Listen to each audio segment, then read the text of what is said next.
Bom, para começar, para falar sobre frases, sobre a qualidade das frases, eu preciso falar sobre um conceito chamado expressividade. O que vem a ser a expressividade? A expressividade é a nossa capacidade de nos expressar, de nos comunicarmos.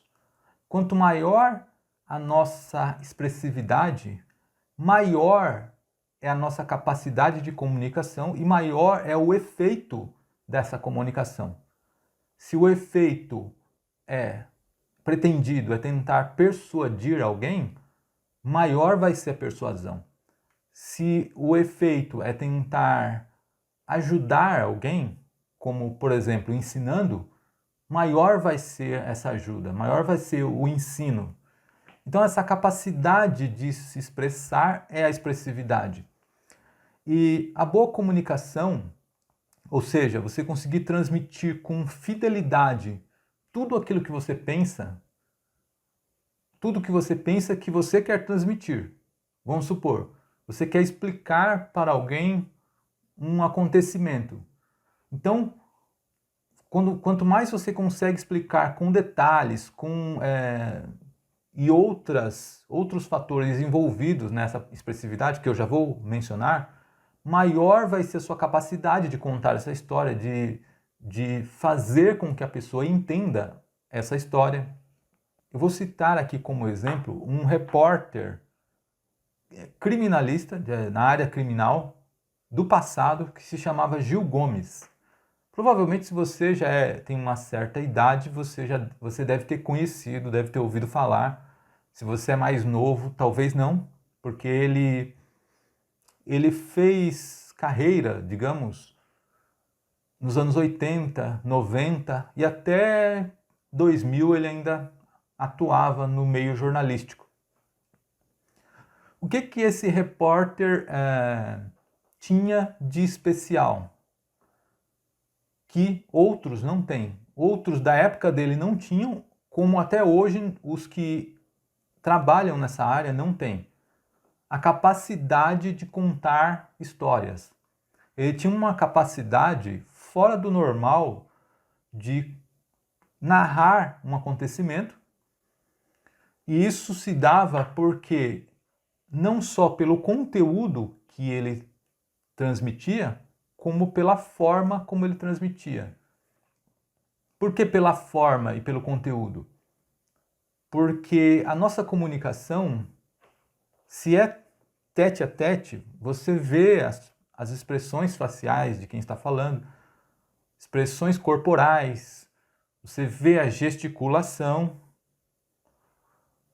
mas há casos em que você não vê. Por exemplo, a área de atuação predominante desse repórter foi no rádio.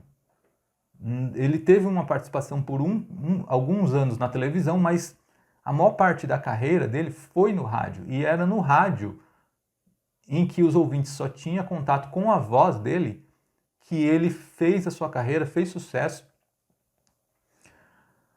E o que ele tinha de especial? Por que ele contava tão bem essa história? Porque ele escolhia muito bem o enredo dessa história, ou seja, o conteúdo, e ele sabia como ninguém expressar esse conteúdo. Ele colocava emoção nas palavras.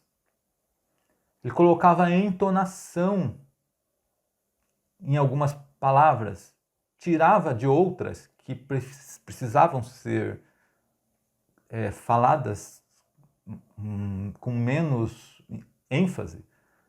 Ele fazia pausas estratégicas, ele fazia repetições enfáticas. Vamos supor, se ele fosse falar assim, sobre um casal, sobre um marido, o relacionamento que ele tinha com uma esposa. Aí ele falaria assim, por exemplo, ele fazia tudo pela esposa. Tipo assim, ele repetia, ele era hiperbólico nos movimentos, nas palavras, exagerado. Então, ele tinha uma capacidade de se comunicar como ninguém. E por que eu estou trazendo o exemplo dele aqui? porque ele tinha uma capacidade de se expressar muito grande e no texto nós não temos tanto espaço para isso. Se ele, o trabalho que ele fazia ali de narrar histórias do meio criminal ali, o trabalho que ele fazia se fosse em texto, se ele fosse transformar isso em texto, não teria metade da graça. Por quê? Porque no texto você não tem quase nada disso. Você não tem tantos recursos que a comunicação oral nos permite. Nas máquinas, como computadores, nós ainda temos softwares de texto que nos permite trabalhar com um texto em negrito, quando nós queremos dar ênfase a alguma parte do nosso texto, né? Itálico, sublinhado, colocar letras em caixa alta, bem grande, né? Realçar com alguma cor, assim, em volta da palavra. Mas, se você está num exame, e na caneta, é possível fazer isso?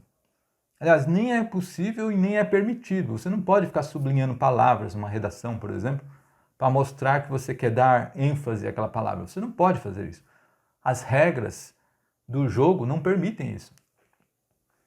Mas, no texto, há outras formas de você ser mais expressivo, mesmo sem ter todos esses recursos que a comunicação oral e os softwares de textos nos permite.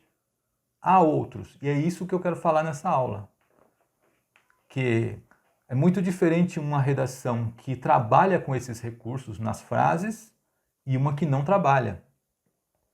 E quais seriam esses recursos no texto? Veja bem, no texto, na forma de você construir o seu texto. Primeiro, a escolha de palavras. Você usa um vocabulário mais exato com relação àquilo que você está querendo dizer. Você consegue ser um pouco mais fiel ao seu pensamento no texto do que seria com a palavra mais genérica. A disposição das palavras na frase, na oração, a disposição das palavras em uma oração faz toda a diferença na expressividade e a disposição das orações dentro de um período fechado também faz toda a diferença.